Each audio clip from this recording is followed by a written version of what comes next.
The Philadelphia Phillies just lost Game 4 last night to the Los Angeles Dodgers in one of the most heartbreaking games that you will ever see in live time, and they are officially out of the playoffs.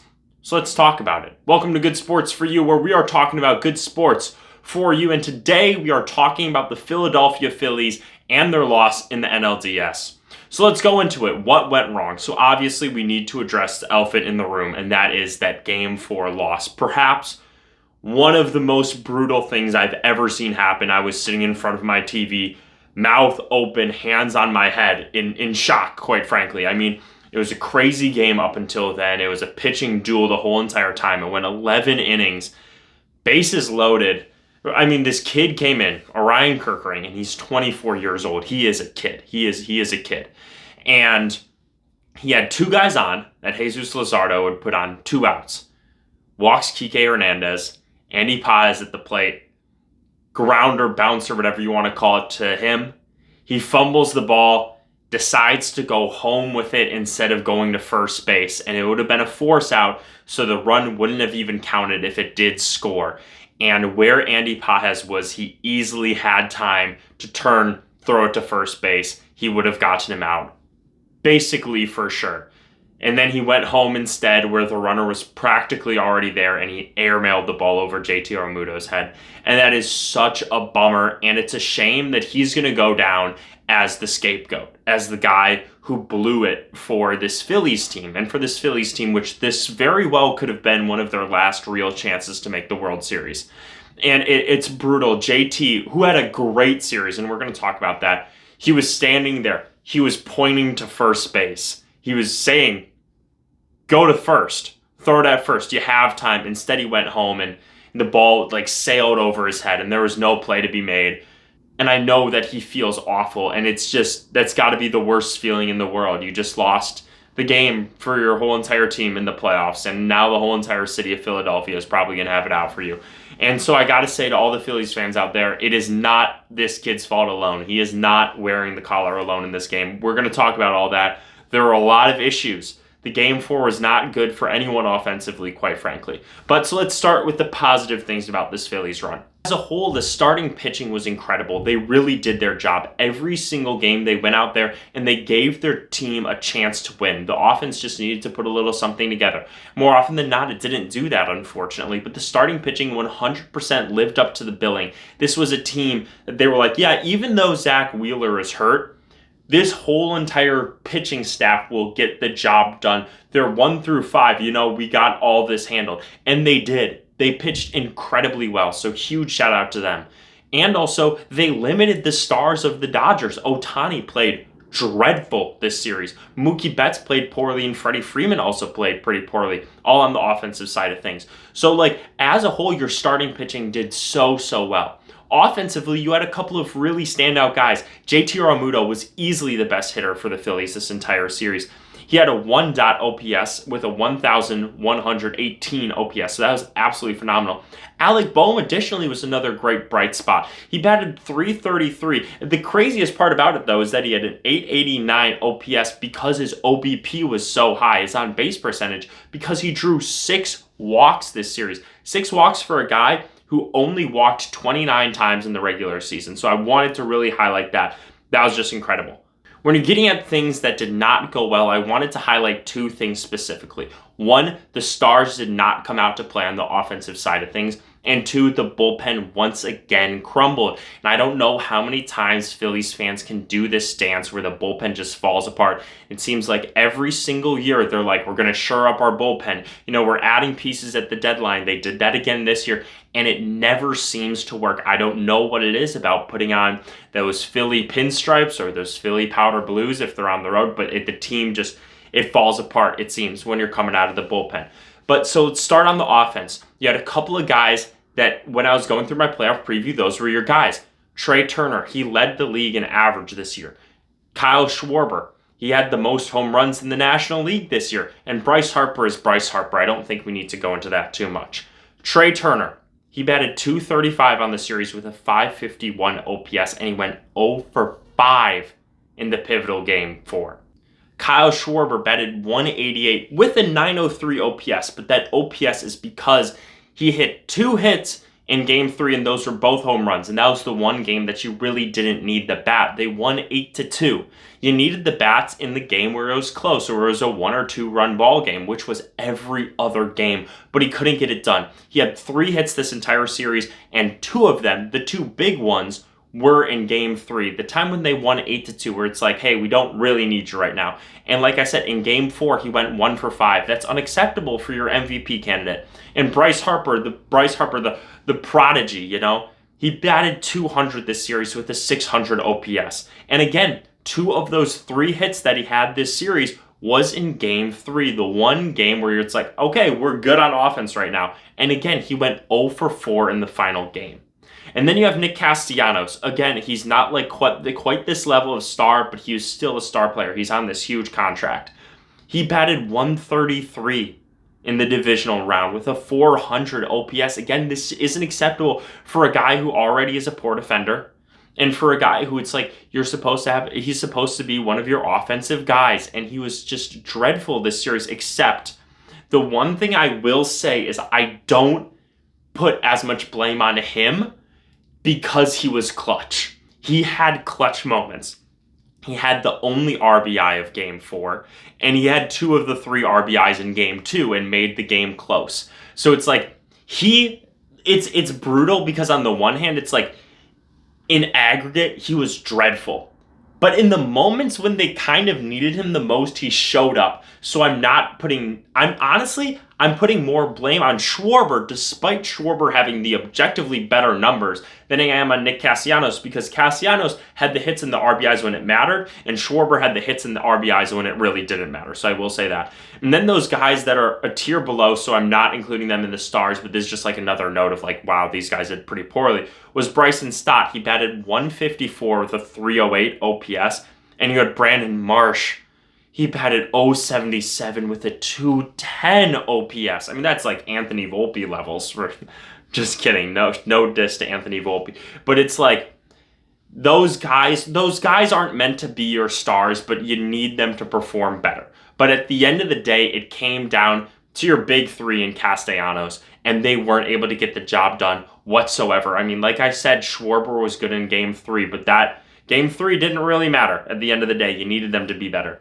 And then before we get into the bullpen, I would like to note that on the offensive side of things, they were hurting because Harrison Bader got hurt in game 1 with a groin injury, and that really took the wind out of their sails a little bit, and it affected the game greatly, because in that game 2 where they had a real chance of winning, he got a hit and he needed to be pinch ran for. And they knew that he was going to need to be pinch ran for, so Nick Castellanos wasn't able to be pinch ran for, and Castellanos is a pretty poor runner. And then they had the bunt play that didn't work out, and you can't help but think, okay, if we had a better runner over at second base, that bunt play could have worked out. We could have scored a run there. The whole entire series could have been different, but there were a lot of just like close calls. They never would have been in those situations, though, if their stars played better, though, if I'm being 100% honest. But the thing is, though, there was never truly a game where they were out of it. At least it never felt that way. And the reason it felt that way was, like I said, because of the starting pitching. But the reason that they lost those games then in turn was because their relief pitching blew it once again. And like I said, I don't know how many times Phillies fans can do this dance. I feel bad for them. They got Johan Duran. He was supposed to be one of the best relievers in the game, and he was fine, and then he gave up runs. You had Orion Kerkering, who had a nice season. He's had a nice career so far for this young kid, 3 years in, and he's been putting up really solid seasons, and he was bad. So let's break down what went wrong with the pitching game by game. Game 1, Christopher Sanchez came out, pitched 5 2/3 innings, giving up 2 runs. That's a good start. If you get that out of your starter every single game, you're feeling good. David Robertson came in, gave up some runners on base, and then they pulled him. Matt Strahm came in, gave up a home run to Teoscar Hernandez. And then you lost the game. Game 2, Jesus Luzardo pitched incredibly well. 6 innings, 2 earned runs. And those 2 earned runs were given up because Orion Kerkering came up and gave up those runs. And then Matt Strahm gave up even more runs once again. Game 3, Aaron Nola got the start. He went 2 scoreless, and then he gave the ball to Ranger Suarez. And Ranger Suarez, I'm including him as a starter because I'm viewing Nola as really more of an opener. He went 5 innings, giving up 1 run. Taijuan Walker gave up 1 run early, but that's fine. because that game, the offense was really going off, 8 runs to 2, so that's fine. In game 4, Christopher Sanchez came in and he pitched 6 1/3, very, very well, allowing 1 run. And that 1 run was allowed because he left runners on base, and then Yohan Duran walked them in. That's just absolutely brutal. I mean, I feel so bad for Sanchez to go in. You do your job. Yeah, you leave guys on late in the game for you. You're at the end of your outing and you hand it over to the guy that you traded for to be your reliever in these moments, the guy who's supposed to be one of the best relievers in baseball, and he walks in a run. And that is just brutal. It's absolutely heartbreaking. And then later in the game, you had Jesus Luzardo come in to pitch. And Jesus Luzardo, I'm viewing him as a starter because he is a starting pitcher, and he pitched as a starter earlier in the series. And he came in, he pitched 1 2/3 innings of really good ball, and then he left some guys on, and you had a Ryan Kerkering come in, and he walked Kike Hernandez, and then he had the air to Andy Pages, which scored the final run, so Luzardo got the loss. So it's the starting pitching this entire series really did everything that they could do, and every single game it was the bullpen coming up short, and the bullpen just could not get the job done, which hurts so much. And like I said, it's the Phillies did what they could in terms of constructing this roster. They went out, they got the acquisitions that they needed, but once again in the playoffs they come up short. And this is not a one-off thing for the Phillies. This has been time and time again, and you can see the Phillies fans online, and they're just this bullpen blows up every single October, and that it just seemed to happen again. You're looking at the future of this squad, and you become even more scared, quite frankly. When you're looking at the free agents, you have JT Realmuto, your star catcher, your guy who's your best player this entire series. He's a free agent. He could very well be gone, and if he's not, he's getting older.